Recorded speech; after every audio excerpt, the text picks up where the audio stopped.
Você que trouxe a sua Bíblia, abra no livro de Apocalipse, capítulo 8, verso 3. Bem facinho, é o último livro da Bíblia, Apocalipse, capítulo 8, versículo 3. Você que não tem a Bíblia, pode acompanhar com a gente aqui na projeção. Apocalipse 8, 3.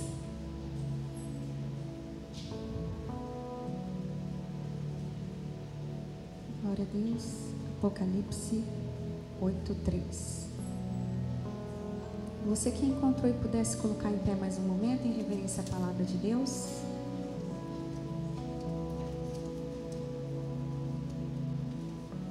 Diz assim: outro anjo que trazia um incensário de ouro aproximou-se e ficou em pé junto ao altar. A ele foi dado muito incenso para oferecer com as orações de todos os santos sobre o altar de ouro diante do trono. E da mão do anjo subiu diante de Deus a fumaça do incenso com as orações dos santos. Então o anjo pegou o incensário, encheu com o fogo do altar e lançou-o sobre a terra, e houve trovões, vozes, relâmpagos e um terremoto. Coloca a sua Bíblia no seu assento, mais um momentinho, feche os seus olhos. Senhor, nesta tarde, Pai, nós estamos aqui para ouvir a Tua palavra, que é lâmpada para os nossos pés e é luz, Senhor, para o nosso caminho. Nesta tarde, Senhor, que eu diminua e que o Senhor cresça, e que Teu doce Espírito Santo possa falar aos corações, Senhor. Não aquilo que nós queremos ouvir, mas aquilo que nós precisamos ouvir. Que o entendimento se abra nessa tarde, em nome de Jesus. Que os ouvidos espirituais se abram, Senhor, para a Tua verdade, para a Tua palavra, para a Tua bondade, Deus. Fala aos nossos corações nesta tarde, é o que nós te pedimos e agradecemos. No nome de Jesus, toda a igreja diga amém. Amém, pode se sentar no seu lugar, amém. Cassi, vou pedir para você aproximar um pouquinho esse ventilador, fazendo um favor. Sim? Você está com o pé ruim? Não? Ajuda ela lá. A Brida está com problema no pé.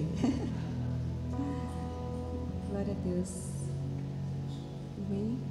Marli, pode colocar a minha água no copo mesmo, tá? Pode ser no copo mesmo, isso. Por favor. Elas vão trazer lá o copo. Quiser ficar perto.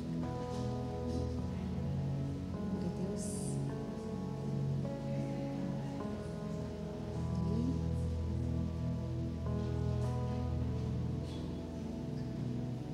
Quem está com calor aí, diga misericórdia. Glória a Deus que tem o ar-condicionado, né, irmão? Você quer ver o culto sem o ar-condicionado? E a gente uma vez fez uma festa na igreja. Eita, ó, glória a Deus, é a caneca. É para tomar, daqui a pouco vai ter outro. Não tem problema, pode levar para eles lá. Gente, vocês querem ver o culto sem ar-condicionado? A gente comemorou, eu lembro de um culto de outubro, misericórdia. A igreja não tinha ar-condicionado. Aquele culto dava para a gente torcer a roupa, o cabelo, o pastor também, e as luzes esquentavam. Depois daquele culto, foi o último culto que a igreja ficou sem ar. Os irmãos revoltaram, falaram, não vamos colocar ar-condicionado, que a gente está conseguindo respirar aqui dentro, né? Mas glória a Deus que daqui a pouco você vai sentir o refrigério de Deus, em nome de Jesus, amém? Amém, igreja? Glória a Deus por vocês mulheres que estão aqui. Quando falar amém, vocês têm que falar um amém mais forte, tá? Se vocês quiserem participar do sorteio depois, se você quiser comer bolo depois, se você quiser comer salgado depois. Ai, Nara, pronto, Nara, me ajuda a pregar, Nara, me ajuda, Nara, a nossa princesa pentecostal da igreja. Glória a Deus. Então hoje, o título da mensagem de hoje é sobre a oração. A oração é a força que você precisa para vencer. Então repita assim comigo: a oração é a força que eu preciso para vencer. Amém? Então a gente fala sempre do poder da oração, o quanto ela é importante nas nossas vidas. Mas hoje a gente vai falar sobre a oração como uma força de Deus que vem sobre a nossa vida de forma poderosa. Então você pode se perguntar assim: onde ficam as orações? Será que elas têm um lugar? Quando você ora a Deus, a sua oração vai para onde? Vocês sabem? Você acha que a sua oração fica aqui? Você acha que Deus ouve, que ela atravessa o teto e chega ao céu? Então, a gente às vezes se pergunta, para onde vão as nossas orações? Será que você orou e a oração acabou ali, morreu ali, foi esquecida ali?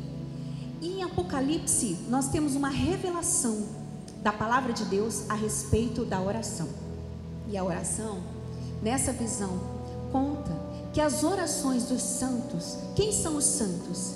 Santos quer dizer separado, quer dizer povo de Deus. A oração dos santos chega até Deus e elas são colhidas e apresentadas a Deus no incensário. É como se fosse um incenso que fosse subindo a Deus. Então aqui ele está dizendo que tinha um anjo de pé junto ao altar com um incensário de ouro, e ele ofereceu junto com as orações dos santos que estavam diante do trono de Deus. Ou seja, nenhuma oração sua é em vão, nenhuma oração sua é perdida, nenhuma oração sua é em vão. As suas orações estão diante do trono de Deus, aleluia. E elas sobem como um incenso, com um aroma suave. E mesmo depois que você se for dessa terra, a sua oração, ela é uma semente que continua viva pelas suas gerações, pela sua descendência. Eu vejo porque tem muitos milagres que eu recebo, que eu estou recebendo hoje, que foram frutos da oração da minha mãe. A minha mãe se foi, mas as orações dela continuam vivas pela minha vida. Então a sua oração é uma semente que você deposita e que está diante do trono de Deus, aleluia. Deus, ele é poderoso. Então uma das orações que ficou muito nítida assim na minha vida, da minha mãe, é que quando eu lembro que eu tinha uma cirurgia marcada, e aí a minha mãe falou assim: cara, eu não quero que você opere, porque Deus vai te curar. E nessa época eu estava com um cisto no ovário, estava muito grande o cisto, e o médico falou assim: é melhor a gente operar. E aí eu falei assim, minha mãe falou: não faz a cirurgia. Quem tem medo de boca de mãe, diga misericórdia. Boca de vó também, né? Boca de vó é dobrado, né? Mãe 2 vezes. Mas olha, quando sua mãe falar não vai, não faça, a probabilidade de dar errado é 99,9%. Então geralmente dá errado. E aí a minha mãe falou e eu fiquei com medo. Falei: não vou operar porque minha mãe não quer. E a minha mãe falou: Deus vai te curar. Fui lá, fiz o exame, continuava lá o cisto. E ela falou: não, filha, tenha fé, eu não quero que você faça essa cirurgia. Corta ali para ela, por favor.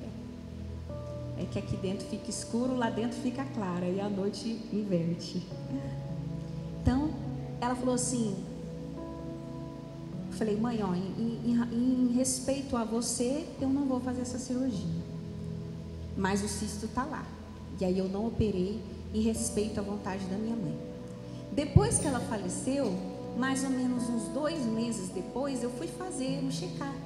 E nesse check-up, a médica olhou e falou: não tem nada aqui, tá tudo normal com você. E aí eu falei para ela: não, mas tem um cisto que eu acompanho já tem 6 anos e cada ano ele tá maior.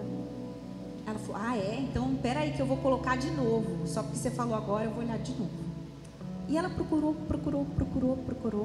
e ela não achou nada, para a honra e glória de Jesus, amém? Então é uma oração da minha mãe que continuou viva pela minha vida. Eu falei: realmente, ela falou, ela determinou, ela falou: você vai viver um milagre, você não precisa operar. E ela tinha convicção do que ela estava falando. Só que quando você faz o exame e vê o cisto ali, a sua fé vacila. E você fala: eu orei, mas o problema continua ali. Mas você vai perseverar crendo no milagre do Senhor. Não que você não possa operar. Se você precisa operar, tem que operar. Deus também age nas mãos dos médicos. Mas a minha mãe tinha uma convicção espiritual em Deus de que não era para eu fazer aquela cirurgia. Então, as nossas orações, elas são recebidas e elas estão reservadas diante do trono de Deus. E a oração é mais do que um pedido a Deus. A oração, ela é direcionamento, ela é arma espiritual, ela é força e principalmente ela é relacionamento com Deus. Uma oração não é um ato formal, mas é uma conversa com o seu Pai, com o seu melhor amigo. Amém?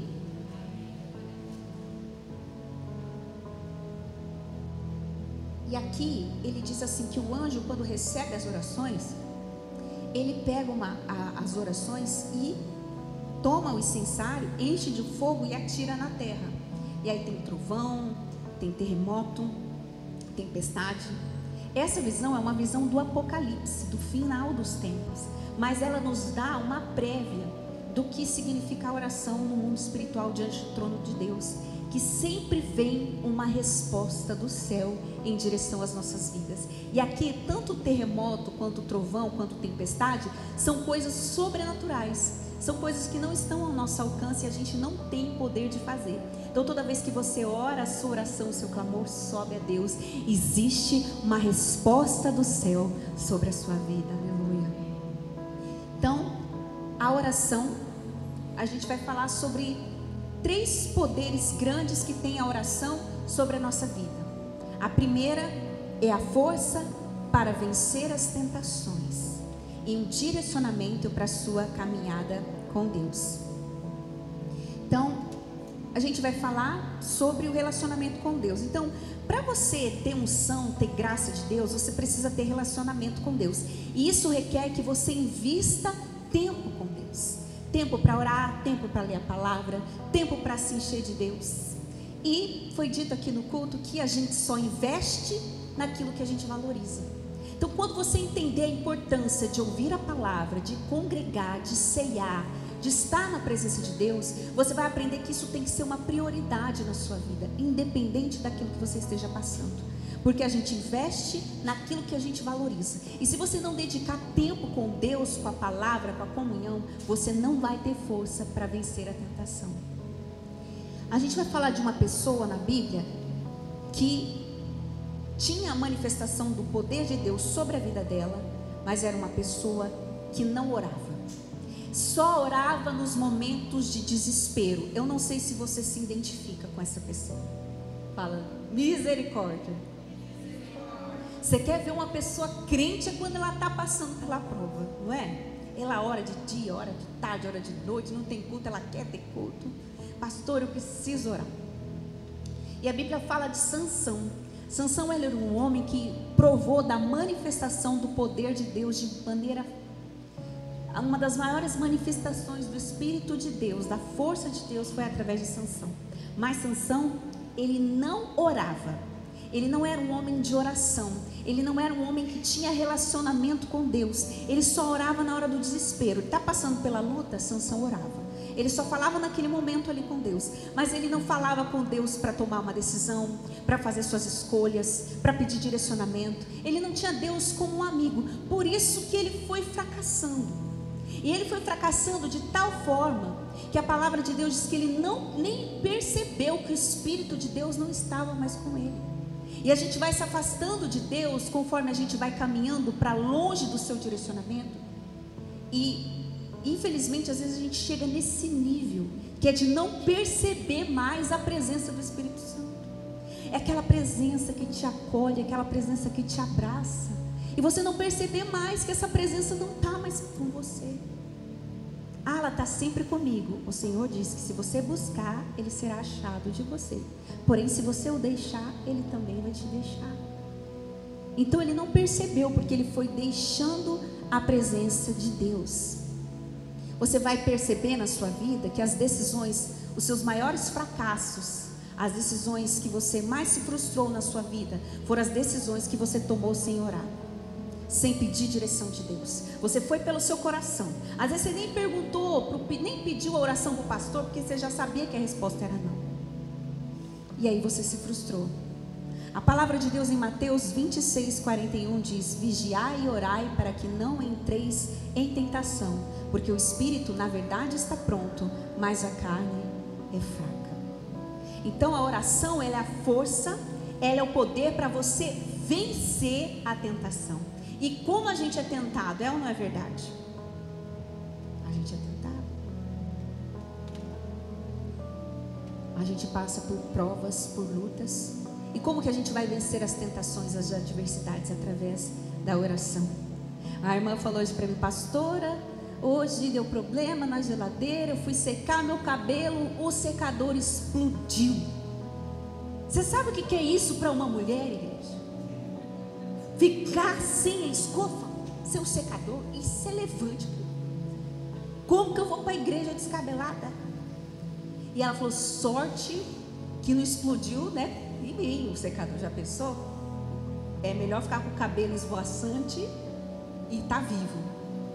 Mas são provas que a gente passa, levantes, lutas que a gente passa, que a gente não entende. Fala: meu Deus, quanta luta, quanto levante na minha vida. E como que você vai vencer? Como você vai perseverar? Se você for uma pessoa de muita oração, de relacionamento com Deus, você vai ter força. Porém, se você não for uma pessoa de oração, você não vai ter força. Porque aqui a palavra diz que o espírito está pronto, mas a carne é fraca. Você vai ser tentado a murmurar, a desanimar, a duvidar das promessas de Deus. E Sansão, ele foi caindo aos poucos, porque ele não orava. Ele não era um homem de constante oração. E cada vez que ele caía e ele decidia recomeçar, ele recomeçava errando de novo, cometendo os mesmos erros e piorando a situação dele, porque ele não recomeçava direcionado por Deus. E muitas vezes a gente faz isso na nossa vida. A gente sente que perdeu, que fracassou, e a gente sabe que Deus tem um recomeço para a gente. Só que muitas vezes a gente recomeça praticando os mesmos erros que nos fizeram cair. Não dá para construir um recomeço usando as mesmas pedras que te fizeram cair. Deus não vai concretizar na sua vida um sonho que te afasta dele. Quando fazer a vontade de Deus te deixar em pedaços, saiba que é porque Ele vai te refazer por inteiro. É assim que Deus trabalha. Deus não participava das escolhas de Sansão. Se você agir mais baseado nas suas emoções do que na palavra de Deus, você vai sacrificar o seu futuro e o propósito não vai se cumprir na sua vida. Sansão, ele não caiu do dia para a noite, ele foi caindo aos poucos. Ele era usado, mas ele não era aprovado. Ele não estava sendo aprovado por Deus.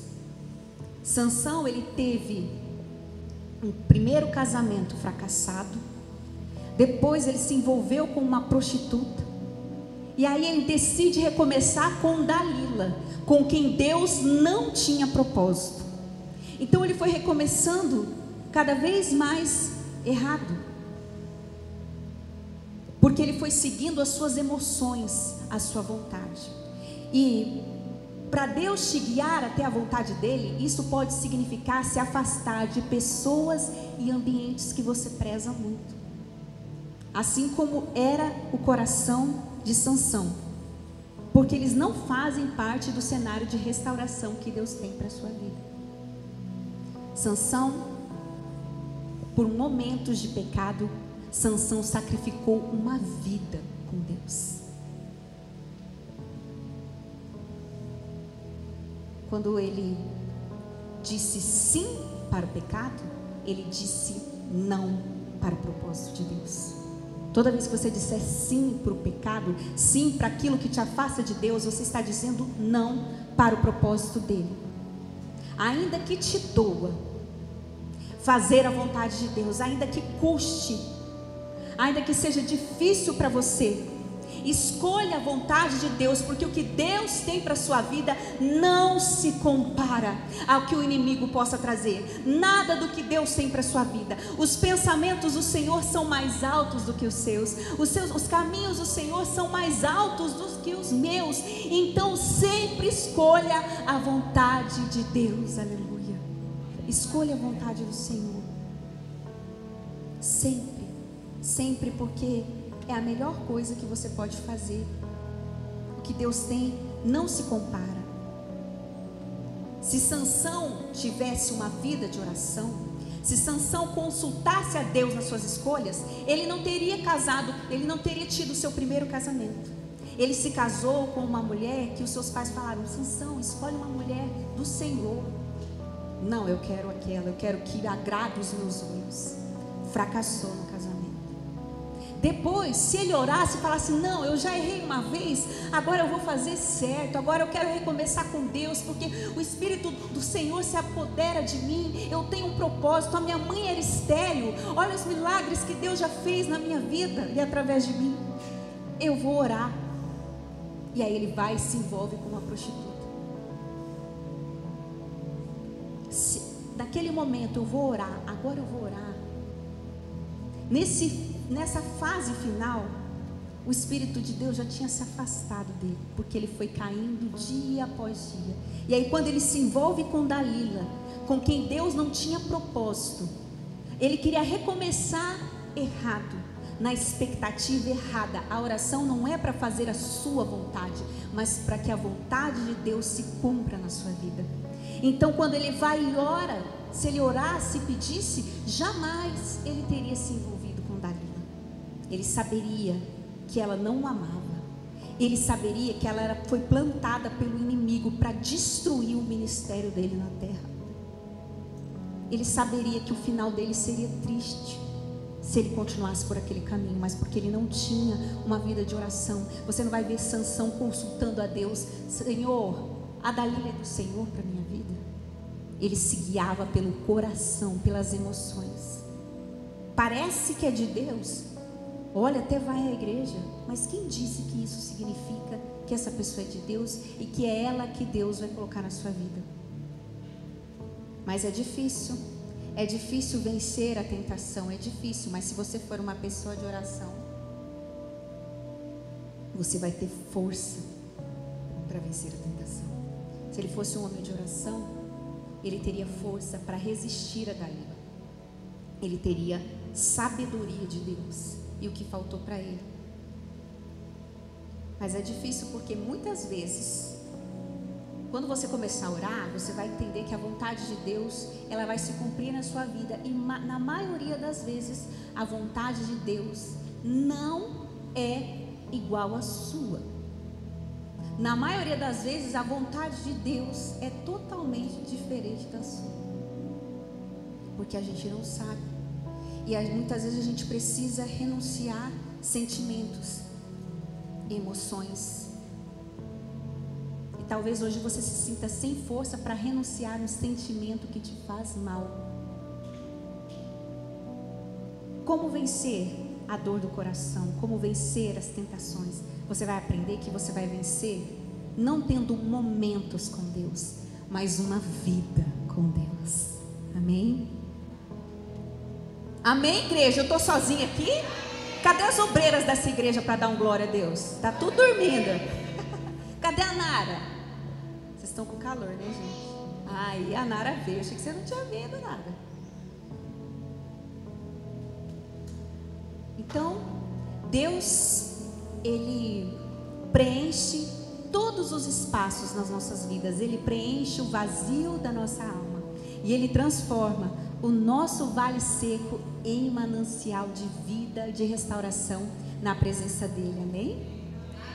O Salmo 84, 5 diz que bem-aventurado o homem cuja força está em ti, em Deus, cujo coração se encontra nos caminhos aplainados, o qual, passando pelo vale de lágrimas, pelo vale árido, faz dele um manancial e de bênçãos o cobrirá a primeira chuva.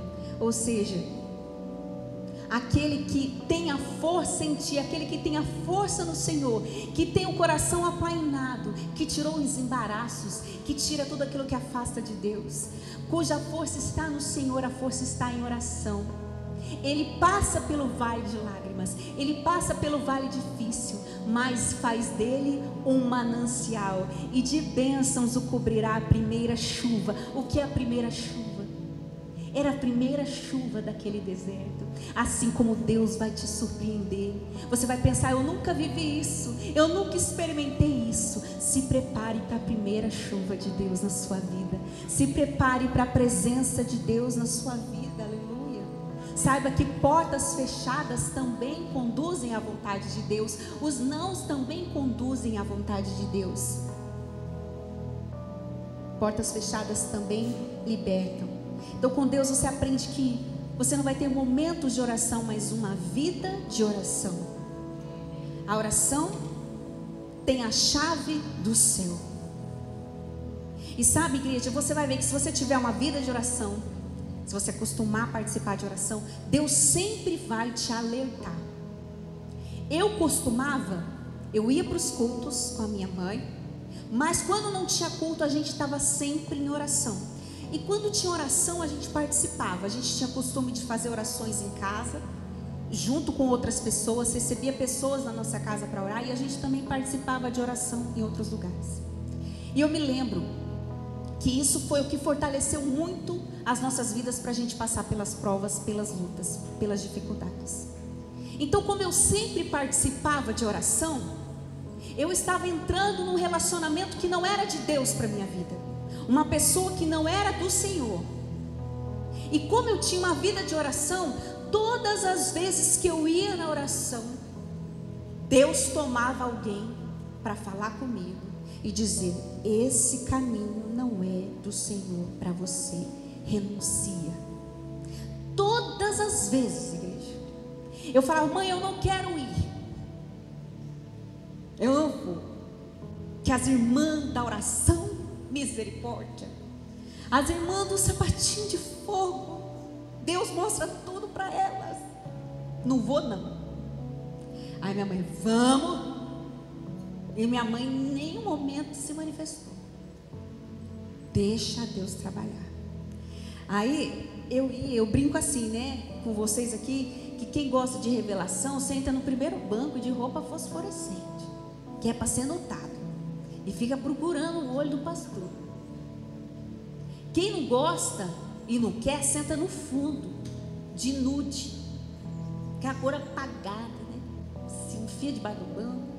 Não, Deus não me vê aqui. E mesmo eu de nude embaixo do banco, a irmãzinha do reteté me achava. Você. Eu falei: ai meu Deus, de novo eu. Vou ficar no carro, a irmã ia até o carro. Deus não quer isso para você, irmã. Esse relacionamento aí não é de Deus, não. Aí eu falava: não, mas eu vou orar, Deus vai mudar ele para mim. Deus fala comigo na palavra. A palavra falava assim: por fora lisonjeia, por dentro mente. Não, essa palavra está errada. Não é possível. E todo culto Deus falava. Então, porque eu participava, eu tinha uma vida de oração. E a oração vai entrando no seu coração, ela vai te transformando, ela vai quebrando barreiras, e ela vai matando sentimentos que te afastam de Deus. E isso é tão poderoso. A oração, ela faz matar sentimentos que não vieram de Deus para você, e faz reviver o propósito dentro de você. Ela acende uma chama pelo propósito. Então, cada vez que eu ia nessas orações, o meu coração não queria, mas cada vez que eu participava, começava a sair aquele sentimento e começava a vir uma força de Deus sobre mim. Até que eu tomei uma decisão, eu falei: eu não quero, e acabou. E eu tive que ser muito firme, porque eu não levei, não foi uma coisa assim que a pessoa me abandonou, eu tive que abandonar. Tem gente que fala: não, Deus, ora para que Ele me abandone, para que me mandem embora, para que façam aquilo que você tem que fazer. Eu falei: não quero, mesmo o coração chorando, mesmo o coração gritando. Por quê? Porque a oração é a força. Por isso que ele diz: vigiai e orai, porque o espírito está pronto, mas a carne é fraca. E a carne queria sair do propósito, mas o espírito me aproximava de Deus e do propósito. E é isso que você tem que fazer, ter uma vida de oração. Porque aí você vai olhar daqui uns dias para a pessoa, como eu olhei e falava: gente, como que eu senti algo? Eu estava cega, Senhor. Não sei se já aconteceu isso com você, de você olhar algo do passado e falar: o que me deu, Senhor? Diga, sangue de Jesus tem poder. Hoje você consegue no Photoshop apagar, né? Mas quem é da época da foto, tinha que cortar o camarada da foto. O que me deu, Senhor? É desse jeito. Porque você fica cego. E a oração, ela abre os teus olhos espirituais. Hoje eu vi um testemunho da família Camargo. Vocês conhecem o Zezé de Camargo, Luciano? A mãe deles é uma mulher de oração. É uma mulher de Deus. E agora o Luciano foi para Jesus também. Está pregando o evangelho, está louvando, adorando. E a Vanessa, a neta, falou assim, ó, deu uma entrevista. Eu estava assistindo ela dizendo assim: a minha avó era uma mulher muito espiritual. E sempre quando ela sonha, acontece. E um dia ela chegou para mim e falou: Vanessa, eu sonhei com você, com sequestro. E aí a Vanessa falou: ai, vó, a senhora está impressionada, isso é coisa da sua cabeça, eu não vou ser sequestrada, não vai acontecer nada comigo. E ela falou: Vanessa, eu sonhei. E aí, passou um tempo, sequestraram o tio dela, o Wellington. Não sei se vocês lembram desse caso. Sequestraram o Wellington. E aí a Vanessa falou assim: dessa vez a minha avó errou. Quando o sequestro acabou e o Wellington foi resgatado, foram conversar com os sequestradores. Eles falaram que o alvo era a Vanessa, que eles estavam seguindo a Vanessa há dias. Mas como a Vanessa não tem horário, não tem rotina, e andava sempre com um tio, que era como se fosse um segurança, eles pensaram: ela anda com um tio que está armado, vai ser difícil para a gente sequestrar ela, então vamos sequestrar. Aí eles viram o tio dela num programa de TV, paraplégico, frágil, vamos sequestrar ele que vai ser mais fácil. Mas o alvo era ela desde o início. Então Deus não errou. Só que muitas vezes quem não acredita em oração, quem não acredita no poder de Deus, a hora que ela falou: Vanessa, você vai ser... eu estou sonhando com sequestro. Bom, então vamos redobrar a segurança, vamos vigiar os lugares que a gente vai. Dá importância para o sonho, dá importância para os avisos de Deus. E ela disse que realmente era ela. Então,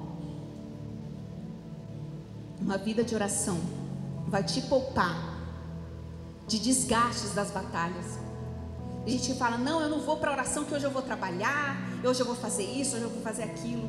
Não quem tem que trabalhar, mas quem arruma compromisso no dia do culto. E se ela fala: eu vou para o culto, se eu não tiver nada, nenhum convite, se eu tiver qualquer outro convite, eu deixo o culto para lá, eu deixo a minha vida de oração para lá. Não está na sua prioridade. Então você tem que colocar o seu relacionamento com Deus como prioridade. Acordou? Tem um pastor que fala assim: sem Bíblia não tem café. Ele escreveu um livro. Então a primeira coisa que ele faz quando ele acorda é falar com Deus, é ter uma vida com Deus. E isso você precisa estabelecer como prioridade na sua vida. Então a oração, ela vai te poupar de desgastes. Às vezes a pessoa que está lá buscando, está lá se matando de trabalhar, está lá deixando de viver momentos com Deus. E aquele muitas vezes que está lá na oração, está buscando, está passando nos concursos. Glória a Deus. Mês que vem vai ter mais um testemunho de concurso aqui. Glória a Deus. E é uma pessoa que está sempre na casa de Deus, sempre orando, sempre buscando, sempre confiando, que faz a sua parte, mas entende que sozinho você não chega em lugar nenhum. Que é uma unção de Deus sobre a sua vida que vai te dar força para você vencer. Quando você ora, como quando eu orei, Deus falou que não para mim, doeu meu coração. Mas é como se Deus dissesse assim para mim: calma, filha, esse não para você agora é um sim para o futuro que eu tenho para você. Calma, filha. Essa porta fechada no trabalho que está te fazendo chorar, sou eu te conduzindo para a minha vontade, porque você nem imagina o que eu tenho preparado para você. Nem olhos viram, nem ouvidos ouviram, nem subiu ao coração do homem, é o que Deus tem preparado para aqueles que o amam. Aleluia.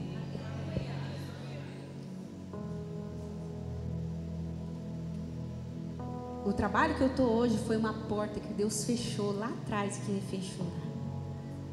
O casamento que eu tenho hoje é uma porta que Deus fechou lá atrás e que me fechou lá. Porque quando você tem uma vida com Deus, muitas vezes Ele vai dizer não para a sua vontade. E um não para a sua vontade é um sim para o propósito dele na sua vida. Aleluia.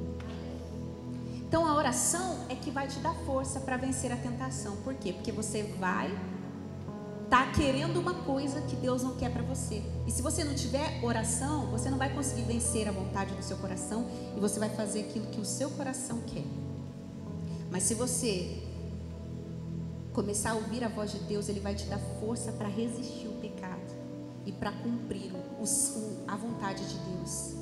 A segunda coisa da importância da oração: a oração é a chave da força para perseverar e vencer as impossibilidades. Então, primeiro a gente falou que a oração é a força para vencer a tentação. E o segundo, que a oração, diga assim comigo, a oração, mais alto, a oração é a chave da força para perseverar e vencer as impossibilidades. Glória a Deus. Então a oração vai te dar sabedoria e força para perseverar diante dos nãos e das impossibilidades. Porque às vezes o não é um não realmente de Deus, porque não é um caminho para você tomar. Mas vai ter situações que você vai estar orando e que a resposta não vai ser imediata, não vai ser instantânea. Vai ser, parece que o sol não está se movendo. Mas não esquece que essa oração está lá diante do trono. Ela está lá diante de Deus. Então persevera. E o meu filho, ele aprendeu isso com a gente. Então quando ele tem alguma adversidade, ele ora. Desde bebezinho ele ora. E é muito bonitinho ver ele orando. Ver os conflitos dele, né? E eu me lembro que quando os dentinhos dele começaram a nascer e perdeu os dentinhos de leite, o dente dele não caía. E aí o dente começava a nascer por cima do de leite. E aí o dentista falava, não, a gente vai ter que arrancar, porque não está nascendo o dentinho do Mateus. Aí ele fez a primeira cirurgia. Só que aí ele traumatizou, porque é doído, né? Quem tem medo de dentista aí fala misericórdia. Pode ter medo? Não, hein? Felipe tem medo. E aí ele tinha medo. E aí aconteceu do outro dente nascer encavalado também e não saía. Às vezes ele tentava puxar e era duro, não saía. E aí ele orou a Deus, que ele não queria ir no dentista arrancar. Aí um dia ele chega em casa todo feliz. Eu falei, o que aconteceu, Mateus? Mãe, eu estou tão feliz que Deus me deu um livramento. Do que, meu filho? Falou, o Miguel, ele deu uma cabeçada na minha boca que arrancou meu dente. Eu falei, o quê? Doeu? Doeu, mas foi 2 vezes, mãe. Glória a Deus, que livramento, Senhor. Olha aí, cirurgia de graça, com anestesia do alto. Eu falei, Jesus, você não quebrou a cabeça desse menino? Né? Ele falou, não, a gente chorou na hora, assim, doeu, né? Mas foi de uma vez. E eu não queria fazer essa cirurgia, e Deus me ouviu. Então Deus, Ele ouve as nossas orações, porque a oração da fé, ela trilha o caminho da impossibilidade. A oração da fé, quando ela esbarra com a impossibilidade, ela promove um milagre. Então a oração, ela não conhece impossibilidade. A oração, ela promove milagre toda vez que no caminho dela aparecer uma impossibilidade. A Bíblia fala do profeta Eliseu. E você vai ver que os homens mais usados por Deus na Bíblia eram homens de oração. Você vai ver que um homem que era usado por Deus e não era de oração, Sansão. E aí você vai ver que como foi o final dele. Porque ele tinha a unção, ele tinha o poder de Deus sobre ele. Mas nós cristãos não somos conhecidos pelos dons, e sim pelos frutos. E os frutos de Sansão não eram bons. Eliseu já não, ele era um homem de oração. E para exercer o seu ministério e orar, ele saía frequentemente da sua casa em Samaria. Olha o sacrifício que Eliseu fazia para orar e para buscar a Deus. Às vezes você fala, meu Deus, a igreja é tão pertinho, você vem de carro, é tão rápido. Vem num carro com ar-condicionado, não tem que atravessar a cidade muitas vezes, ou vir de ônibus muitas vezes. E Eliseu não, Eliseu, ele saía da sua casa em Samaria e percorria cerca de 56 quilômetros para ele ir para o Monte Carmelo, para ele poder orar. E lá no Monte Carmelo, ele se retirava para ele poder orar. Ali ele era um lugar de consagração dele. Então ele saía da casa dele em Samaria e percorria 56 quilômetros para ele poder ir para o monte, falar com Deus. E sempre quando ele passava, ele saía de Samaria para ir para o monte orar, ele passava por uma cidade chamada Sunem. E lá em Sunem tinha uma mulher muito importante. Só para você ter uma ideia, ele ia com Geazi, era uma viagem muito cansativa, porque o Monte Carmelo, ele tem 525 metros de altura, então é um monte de verdade. E toda vez que ele passava, ele ia de Samaria até o Monte Carmelo, ele tinha que passar por Sunem. E lá tinha uma mulher muito importante, uma mulher rica, e a qual, em 2 Reis 4:8, todas as vezes que ela via Eliseu passar, ela falava assim para ele, não, fica aqui em casa e come pão aqui comigo, eu quero que você coma aqui comigo. E aí ele parava e comia na casa dela. E ela falou assim, ela era muito rica, muito importante, ela falou, eu sempre vejo esse homem de Deus passando aqui. Aí ela vai e conversa com o marido dela, ela fala, vamos fazer um quarto para ele?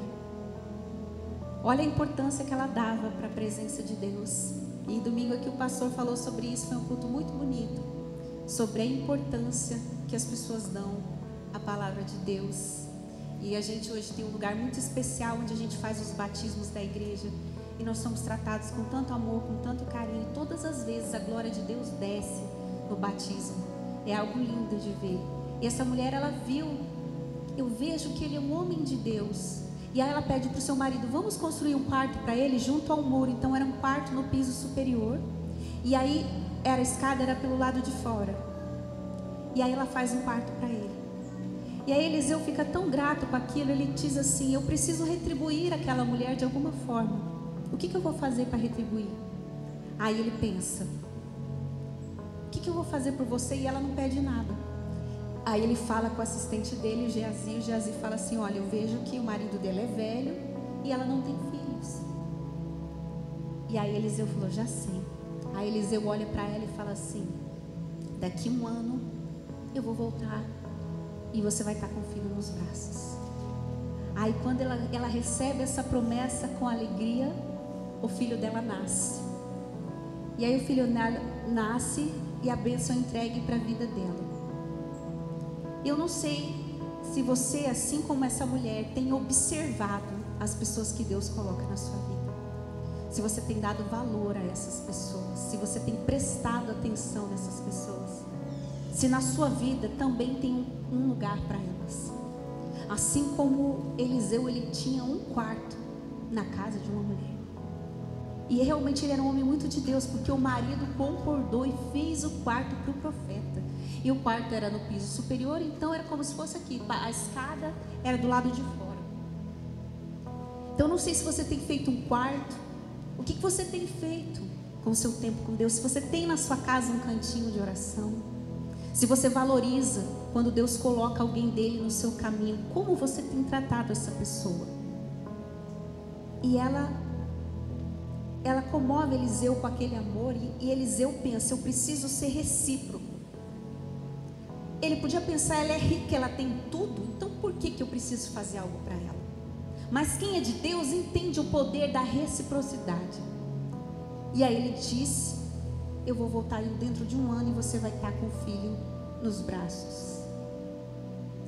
E aí em 2 Reis 4:17 diz que quando o tempo determinado por Eliseu, aquela mulher concebeu. E quando aquele menino cresceu, ele tinha mais ou menos 15 para 16 anos, ele foi trabalhar com seu pai na cega, na lavoura. E aí estava muito quente, muito sol, e ele começou a gritar de repente: ai, a minha cabeça está doendo, minha cabeça está doendo. Acredita-se que ele teve uma insolação. Então ele começou a gritar de dor na cabeça dele e ele desmaiou. E quando ele desmaiou, levaram ele para a mãe dele. A mãe dele aconchegou ele nos braços e ele morreu no colo dela. E aí, quando ele morre no colo dela, ela pega ele pelos braços, carinhosamente colocou ele na cama. Ela subiu até o quarto de Eliseu, colocou o menino na cama. E aí ela pega e vai atrás do profeta em uma jornada de 24 quilômetros, montada em um jumento. Você já andou de jumento? Quem já andou de jumento aqui? Levanta a mão para eu ver. Você já andou, Yaf? É rápido? Como que é? É dando trotinho, né? Você imagina você andando 24 quilômetros de jumento. Você reclama do seu fusquinha, que não tem ar, que é devagar. E essa mulher que estava de jumento, ainda com o filho morto em casa, no sol, hein? Não tinha ar-condicionado não. Você reclama do seu carrinho, dá valor pro seu jumentinho, que é ele que te carrega. Ele fica magoado, ele estraga, viu? Não funciona mais. E ela vai em 24 quilômetros para recuperar a vida do seu filho, porque ele era um fruto da promessa de Deus. Quanto que você está disposto a lutar em oração pela sua promessa? Entenda que o filho foi dado por Deus, era uma promessa do Senhor na vida dela.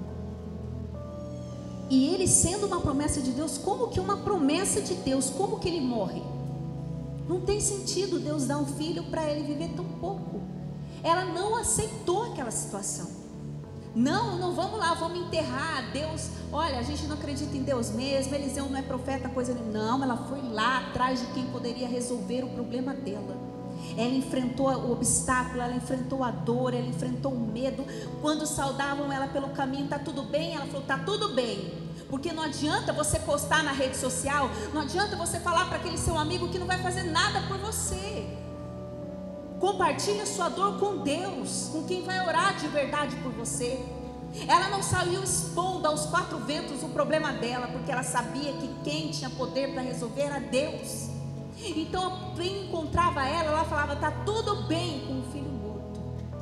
E aí ela vai até o encontro de Eliseu, 24 quilômetros no seu jumento, enquanto seu filho está lá na sua casa morto. Quando ela chega até o profeta, ela implora para o profeta ir. O profeta manda o assistente na frente, o assistente vai lá, coloca o bordão, não funciona. E ela fala: vai lá, eu quero que você vá lá, eu não vou sair daqui, Eliseu, enquanto você não for lá orar pelo meu filho. Enquanto eu não tiver uma resposta de Deus, eu não vou parar de jejuar, eu não vou faltar o culto, eu vou orar toda madrugada. Eu creio numa resposta do céu. Eu vou pegar o meu jumento e vou fazer minha parte. Ela não se conformou. Ela não se conformou em ver seu filho morto. Como a gente não pode se conformar, não só com a morte física, mas com a morte espiritual dos nossos filhos, com a morte das pessoas pelas quais você intercede, pela morte dos seus sonhos, de projetos que Deus entregou, e ver seus filhos morrendo espiritualmente, se desviando. Você vai sentar, chorar e ficar esperando ele se destruir? Se levante em oração, se levante em jejum, em propósito. O quanto você está disposto a pagar o preço pelo seu milagre? O quanto está te doendo para você fazer um sacrifício, para você realmente se colocar na brecha, para que você realmente seja esse homem cuja força está em ti, cujo coração, o caminho está aplainado, só esperando, transformando cada vale árido em manancial, esperando a primeira chuva, esperando o primeiro milagre. Nunca na medicina houve cura para essa doença. Essa vai ser a primeira, porque Deus, Ele é especialista em milagres. Ela não se conformou. Ela pega o seu jumento e vai lá. Não, eu não aceito. É promessa de Deus. Mas não aceita chorando. Não aceita desabafando com quem não pode fazer. Não era não aceitar falando com os contatos dela. Não, ela foi até o lugar do milagre. Ela foi até o homem de Deus. E ela ficou lá. Falou: olha, eu quero que você vá lá. Aí Eliseu vai até a casa. Quando Eliseu chega lá, encontra o menino morto.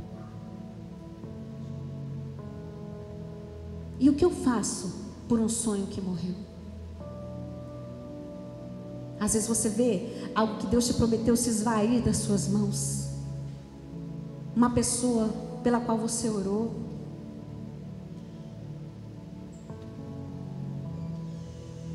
Um pedido de oração que está impossível de acontecer. Sonho profissional que você nem busca mais. Na sua vida sentimental você fala: já me conformei mesmo, é assim mesmo. Eu sei que tem muita gente aqui com sonhos que morreram. Tem muita gente aqui se esquecendo dos sonhos que um dia Deus entregou nas suas mãos. Talvez você nem se lembra mais. Mas Deus quer te falar hoje para você perseverar em oração e não desistir. Abre mão de nada daquilo que Deus te prometeu. Quem sabe o seu sonho é ver aquela pessoa que você ama na igreja, é ver o seu filho ressuscitar espiritualmente.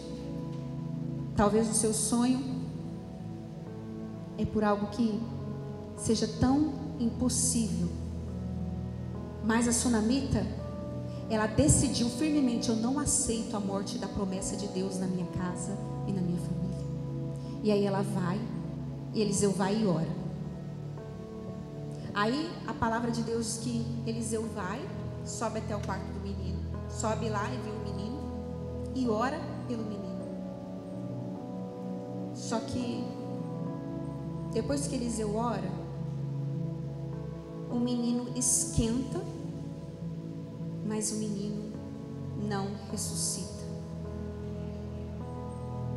Assim como a oração é um longo caminho, é um processo. Não pense que no mesmo momento que você orar, a resposta é instantânea. Vem. Ele ora pelo menino, o profeta de Deus. O menino não ressuscita, o menino apenas esquenta, fica morno. Assim como quando você ouve um pastor falar, quando você ouve a palavra, o seu coração se aquece. Mas aí você chega em casa e você vê a realidade, você tem vontade de desistir, tem vontade de retroceder, porque ele só esquentou, não ressuscitou. Ele está morno, mas saiba que parece que nada aconteceu, mas se está esquentando, se são pequenos sinais que Deus está te entregando, saiba que o seu jejum, a sua súplica e a sua oração estão chegando no trono de Deus. Aleluia. Quando começar a esquentar, você fala: está esquentando, eu estou sentindo aqui uma paz que eu não sei explicar. Eu estou sentindo uma alegria que eu não sei explicar. Eu estou vendo, sabe, eu já estou preparando o lugar aqui na minha casa, porque eu sei que vai acontecer. Eu já estou preparando tudo, porque está esquentando, está tocando o coração de Deus. E aí Eliseu, ele orou, nada aconteceu. Aí ele vai dar umas voltas pelo quarto. Depois que ele dá umas voltas pelo quarto, ele voltou e ele deitou sobre o menino. Ele tocou as mãos do menino, ele tocou o corpo do menino. Assim como Tem coisas que vai exigir de você uma profundidade com Deus, uma busca profunda. A minha vida sentimental é amarrada, a minha vida profissional é amarrada, a minha vida assim familiar é amarrada. Quanto você já jejuou? Quanto você já renunciou? Quanto propósito você já fez por isso? Quanta busca você já fez? Você vai observar que vai ser zero. Ele encosta no menino. Então tem coisa que você tem que tocar o coração de Deus, você tem que aprofundar. Não basta só uma oração à distância. Ele encosta no menino, ele toca no menino. E quando ele toca no menino, ele está nos ensinando que nós não podemos desanimar diante das orações que não são respondidas instantaneamente. Nós temos que perseverar. E aí ele ora pelo menino, porque ele sabe que a oração tem a chave do céu e da morte. Se a oração tem a chave da morte, o que Deus não pode fazer por você através da oração? Você acha que Ele não pode ressuscitar seu filho? Você acha que Ele não pode abrir os caminhos? Ele não pode? Por que Ele ainda não fez? Porque está vivendo o processo. Não só quem está passando, como quem está acompanhando. É processo de Deus, é conversão, é mudança. Deus estava fazendo um milagre ali naquela casa, porque aquele menino era uma promessa. Só que ele não ressuscita imediatamente. E aí Eliseu persevera orando, porque ele aprendeu com Elias. Elias é aquele que dobrou os joelhos e orou por chuva e não viu nenhum sinal no céu. O propósito de Elias é que na primeira oração a chuva descesse. Mas o propósito de Deus era que Elias orasse 7 vezes. Porque enquanto Elias orava, o milagre estava sendo gerado no coração de Elias. Era um processo de Deus. Até quando ele viu uma pequena nuvem. Assim como você ora. Eu orei pelo meu filho, melhorou, piorou. Eu estou orando pela minha vida profissional, perdi o emprego. Eu estou orando, eu estou jejuando. Aí pronto, perdi mais uma venda. E aí você começa a não ver nenhum sinal no céu. E repetidas vezes você busca uma resposta de Deus. E persevera enquanto o milagre está sendo gerado dentro de você.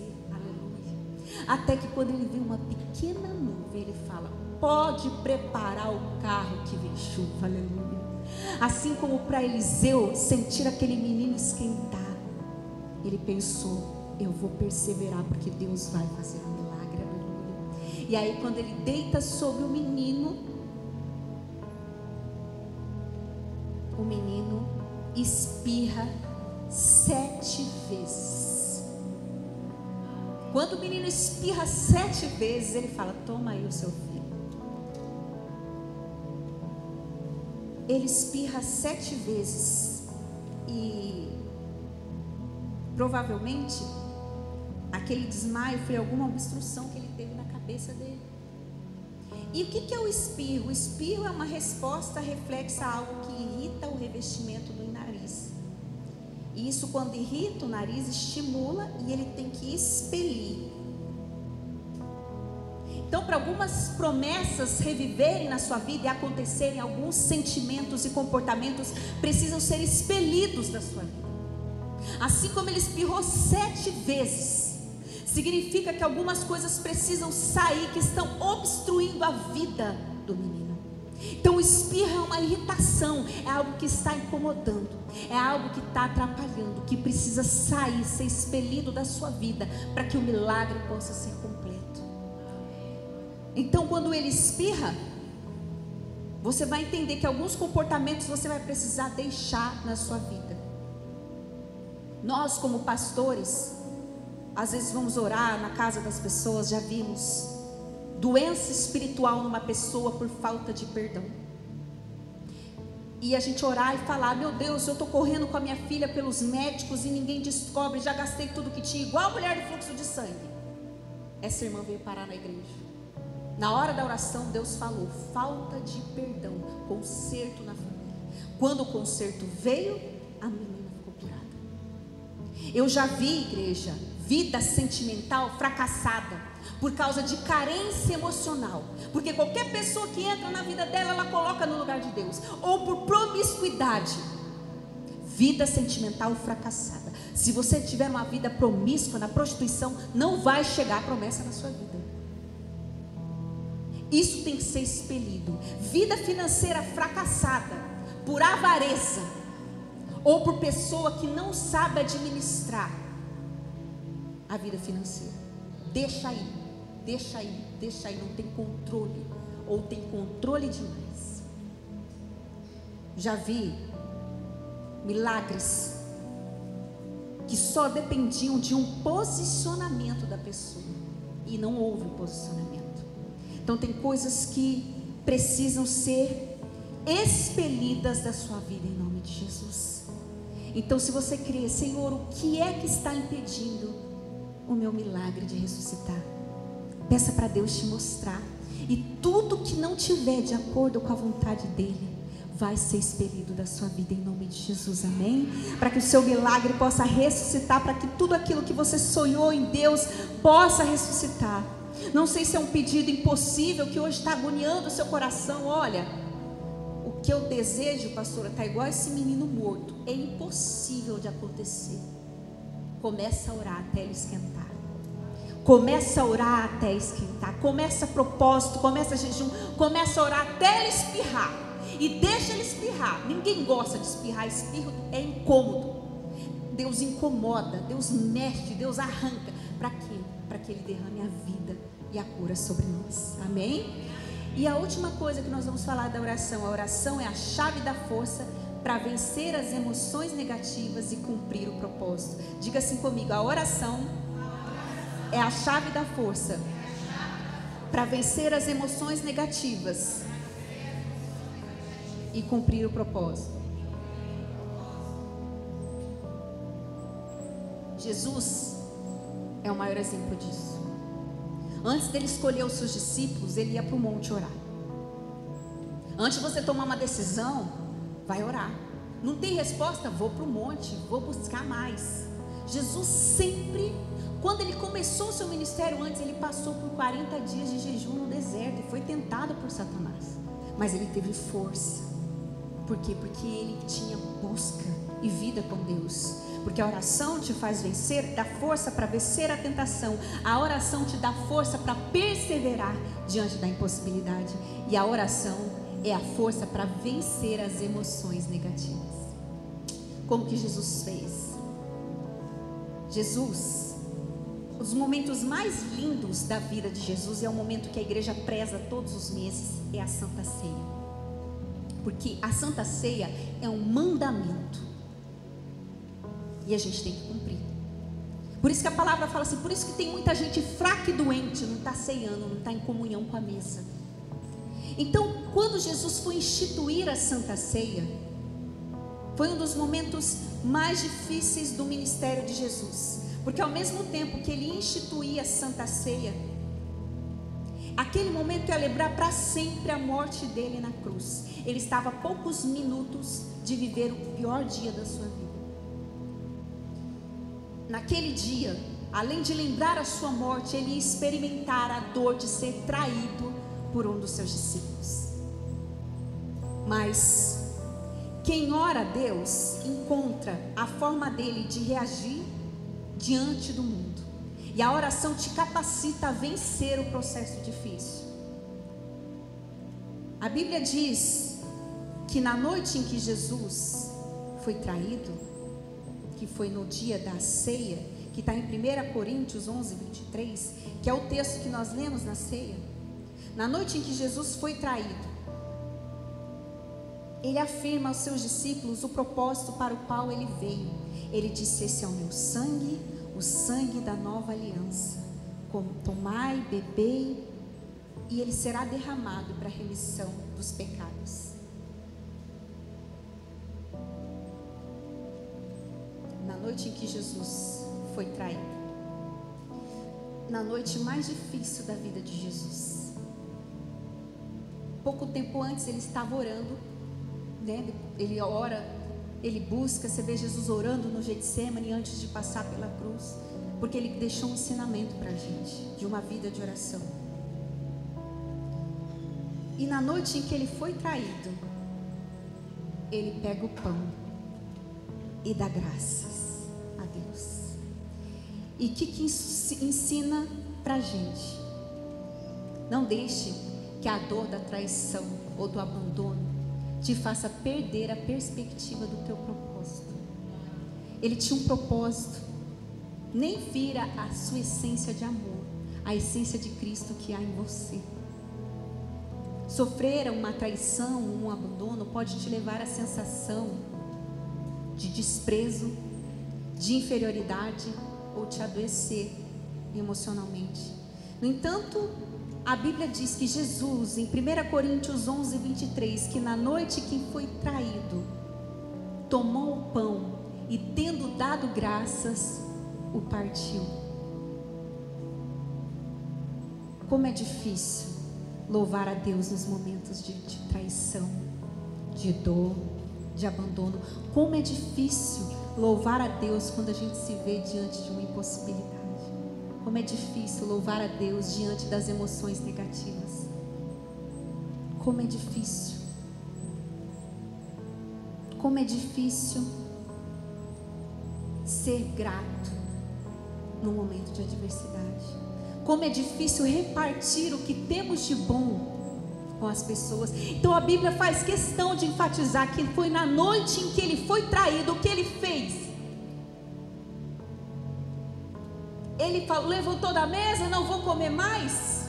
Ele levantou da mesa, virou a mesa. Ele foi lá bater no traidor. Ele saiu da presença? Não. Diz que na noite em que ele foi traído, ele pega o pão e divide, e ele agradece a Deus. Ele louva a Deus no seu momento difícil. Jesus, naquele momento, ele transpõe a barreira do tempo e ele olha para o futuro. Ele olha para a salvação da cruz. Ele olha para o propósito que Deus tinha dele morrer por nós. Jesus, ele transcende aquele sentimento de tristeza que ia levá-lo à morte. Por quê? Porque ele estava dizendo a todos ali naquele momento que um grande momento chegaria na vida deles e que o reino de Deus ia se estabelecer na terra. Esse momento não define a história que Deus tem para você. Ele agradece porque ele sabe que a bênção vai vir, que o milagre vai vir. Ele tem uma visão de futuro em Deus. O abandono das pessoas, a traição, o abandono das pessoas não invalida as promessas de Deus para a sua vida, nem a traição de Judas. Jesus, você precisa aprender com ele a vencer essa tristeza e olhar para o futuro que Deus tem para você. É assim que a gente vence. E sabe, na noite em que Jesus foi traído, ele procurou os seus amigos, as pessoas com quem havia compartilhado os 3 anos de ministério dele na terra. Ele procurou essas pessoas e ele disse em Lucas 22:15: eu tenho desejado ansiosamente comer com vocês, estar com vocês.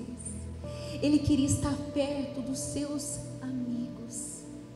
Ele queria estar perto das pessoas que caminharam com ele no ministério. Ele estava ansioso por isso, porque amigos de Deus curam. Assim como pessoas ferem através de pessoas, Deus também nos cura. A amizade cura. E que Deus te dê discernimento para ver quem são as pessoas que Ele colocou na sua vida. Naquele momento difícil, quando você está vivendo um momento difícil na sua vida, quem você procura para partilhar? São seus amigos em Deus. Ele falou: eu desejei tanto comer com vocês. Você podia pensar assim, mas na noite que ele foi traído, o jantar acabou. Na noite que ele foi traído, a ceia acabou. Eu sofri essa decepção, para mim acabou a oração, para mim acabou a igreja, para mim acabou Deus, para mim acabou a palavra, para mim acabou a fé. Ele podia desistir daquele momento, Mas a dor da traição, do abandono, não roubou de Jesus a alegria de ceiar e de dividir a sua vida com seus amigos. Assim como os problemas não podem tirar de você a alegria de comer à mesa com seus filhos, de amar aqueles que te amam e que estão ao seu redor.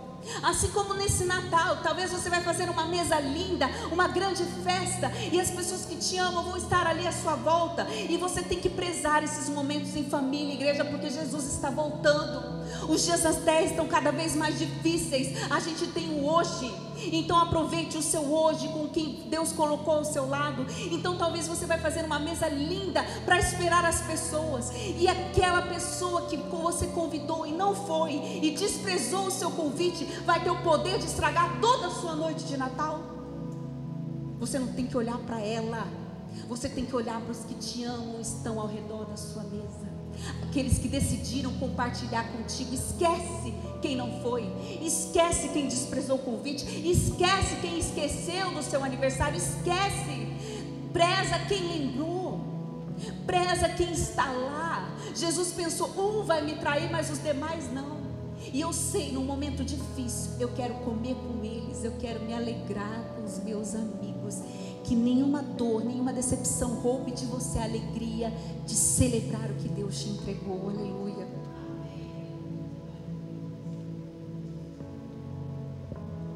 Deus, Ele faz todas as coisas novas, e Ele quer que você enxergue com os olhos da fé. Aleluia. Porque na noite em que Jesus foi traído, foi a noite que Ele recebeu a sua vitória. Então preste atenção, que talvez na noite que você vai passar as suas maiores decepções, no momento mais difícil da sua vida, é o momento em que Deus vai entregar as suas maiores vitórias. Então não deixe nada disso tirar a sua alegria de estar à mesa e estar em comunhão com aqueles que Deus te entregou. Então hoje você aprendeu que a oração, ela é força para vencer a tentação, que a oração é a perseverança para romper a impossibilidade, e a oração é a força para você vencer as emoções negativas. Jesus venceu aquele momento de traição, de dor, e olhou para o propósito e celebrou a Santa Ceia. A Santa Ceia foi instituída no dia mais difícil de Jesus, e Ele pediu: faça isso em memória de mim. Por isso nós obedecemos. Então se lembre disso e não deixe nada tirar a sua alegria. Amém? Vamos nos preparar então para orar e buscar a Deus nesse momento, que hoje a gente aprendeu sobre a força que tem na oração, e essa força está sobre as nossas vidas em nome de Jesus. E você vai aprender que você tem um Pai que está acessível a você. Basta você orar, basta você buscar, basta você falar com Ele. A distância de Deus é apenas a sua oração. Então se coloque em propósito e leve isso para a sua vida nesta noite, em nome de Jesus, amém? Então se coloque de pé que nós vamos orar. Aleluia, Senhor.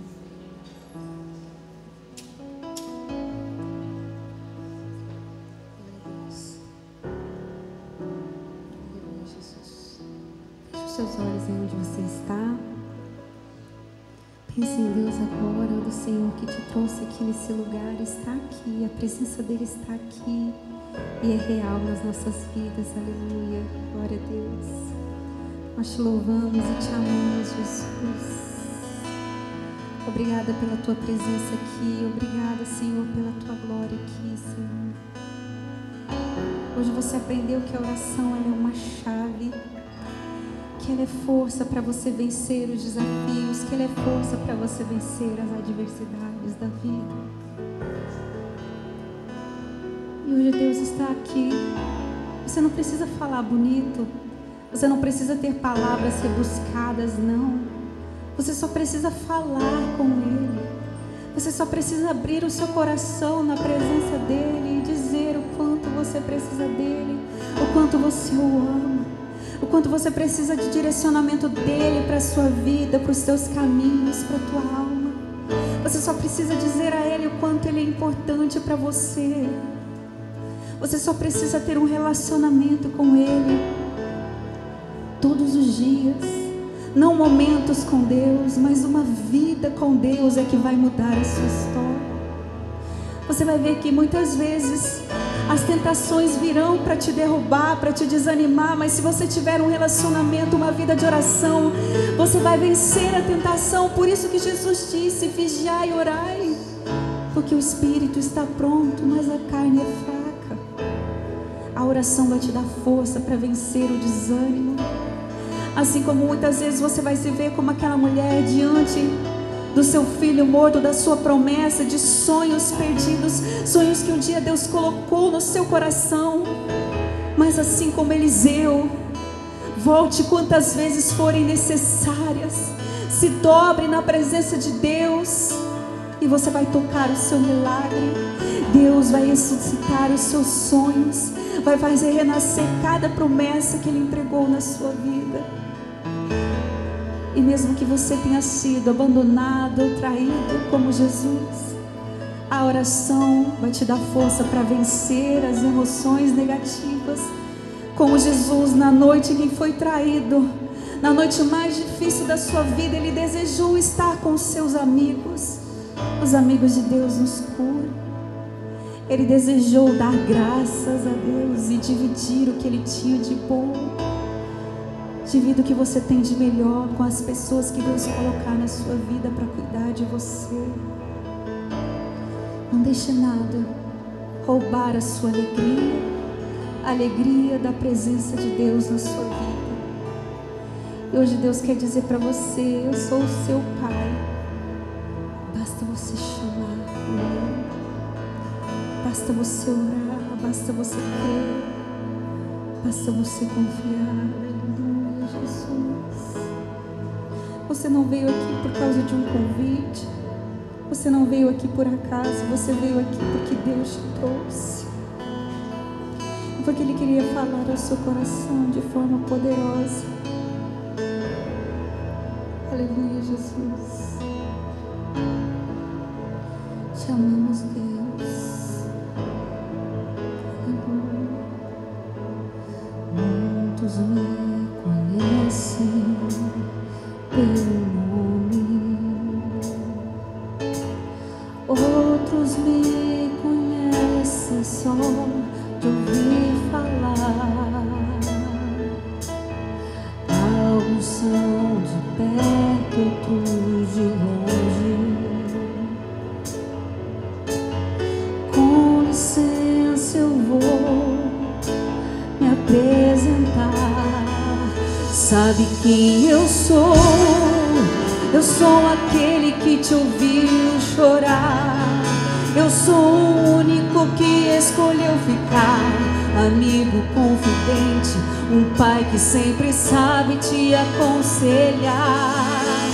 Mas conhecido como Yeshua, o pão da vida, Jeová Rafa. Eu sou a luz no fim do túnel, a força quando a sua acabar.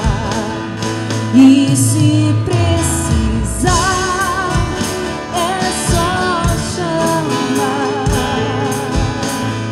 Não preciso de formalidade, eu quero intimidade. Eu sou teu pai, é só chamar. Não é só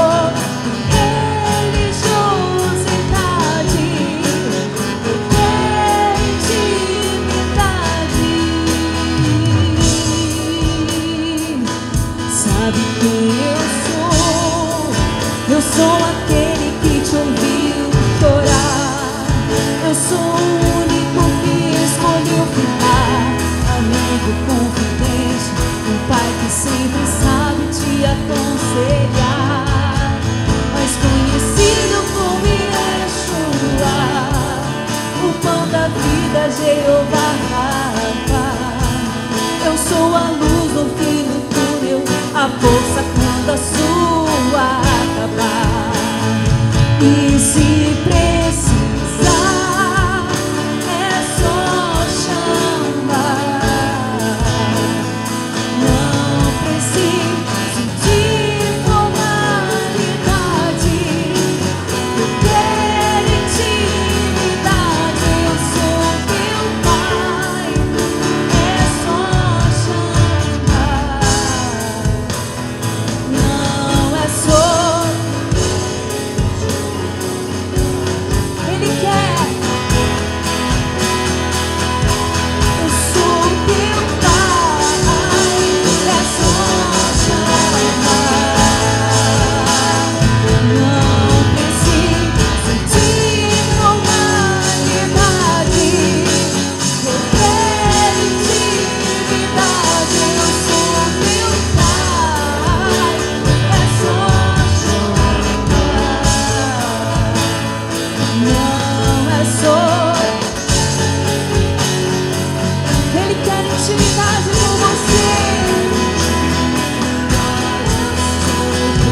preciso de formalidade.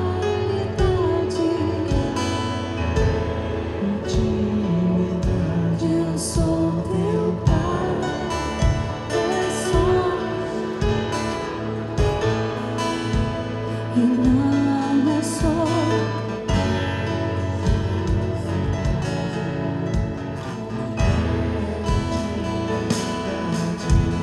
Eu vou pedir para as irmãs que estão aqui no culto vir aqui à frente, amém? Só as irmãs, tá? Venham aqui à frente, por favor.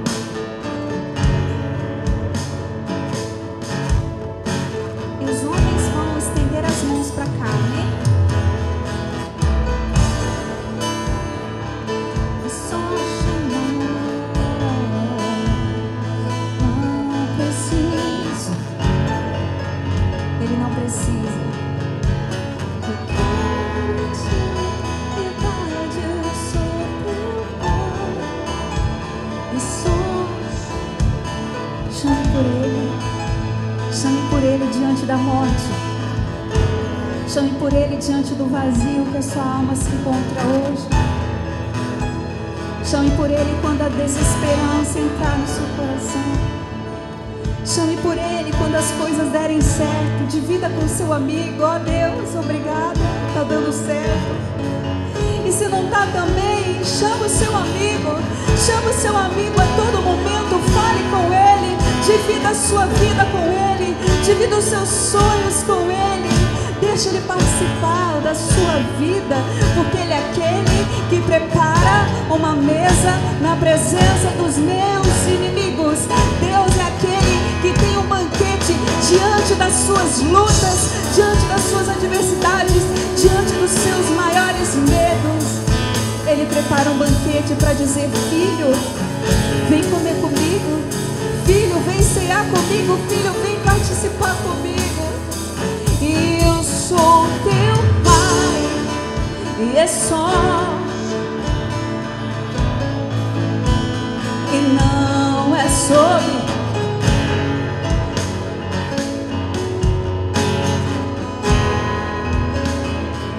Sabe quem eu sou? Eu sou aquele. Eu sou o único que escolheu ficar, o amigo confidente, o pai que sempre sabe te aconselhar, mas conhecido como Yeshua, o pão da vida, Jeová Rafa. Eu sou a luz no fim do túnel, a força quando a sua acabar. E se precisar, é só chamar.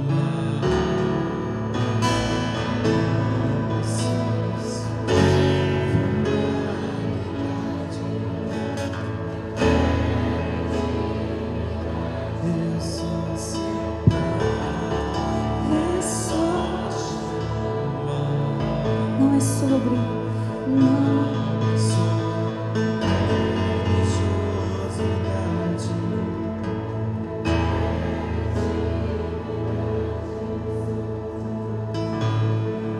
Hoje você viu a diferença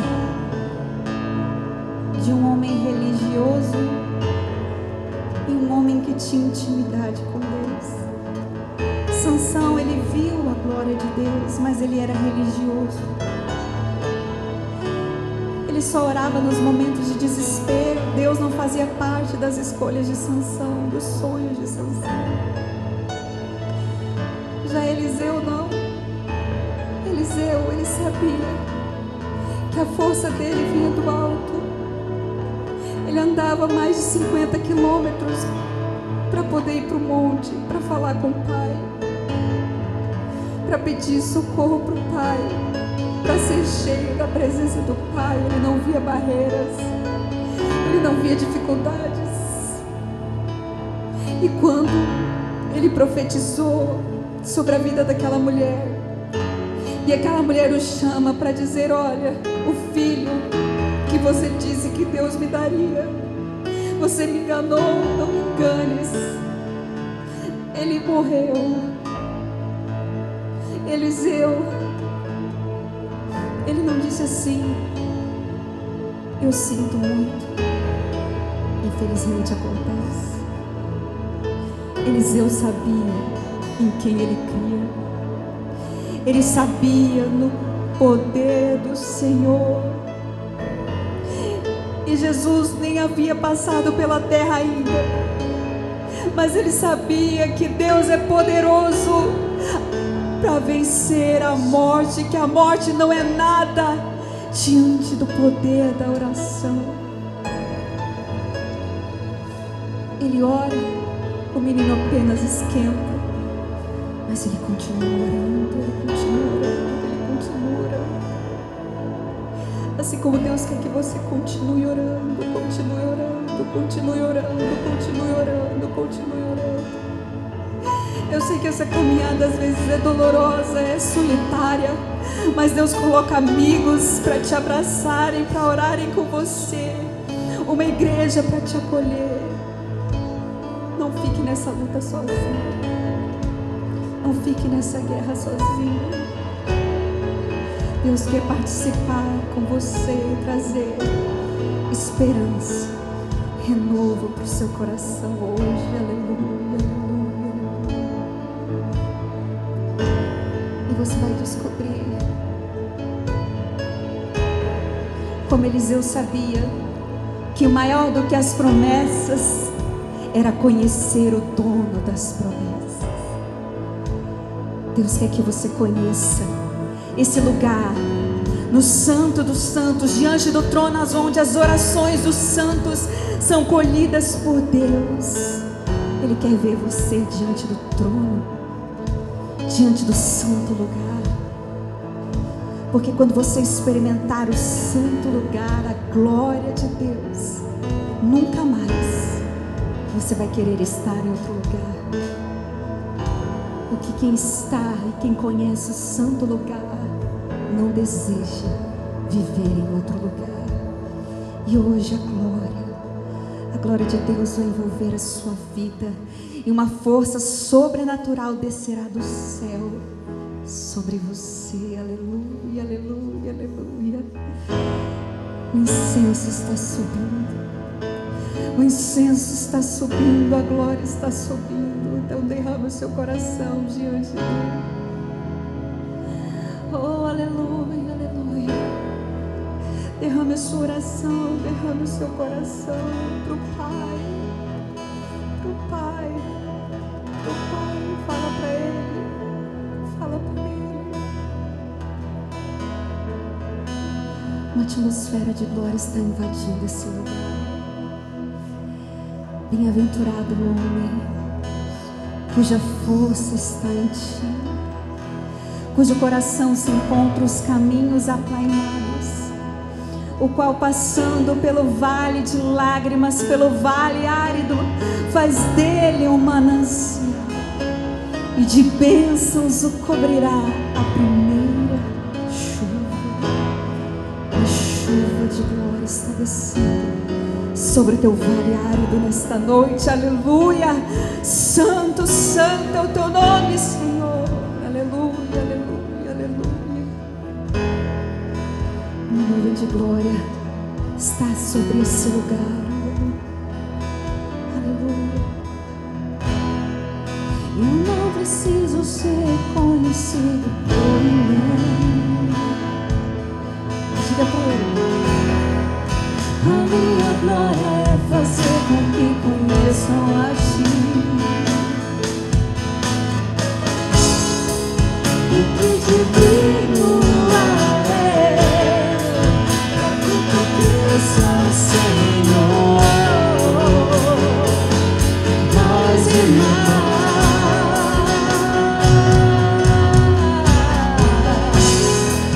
E como serafins que dobram-se ante a ti.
presença, meu prazer, presença.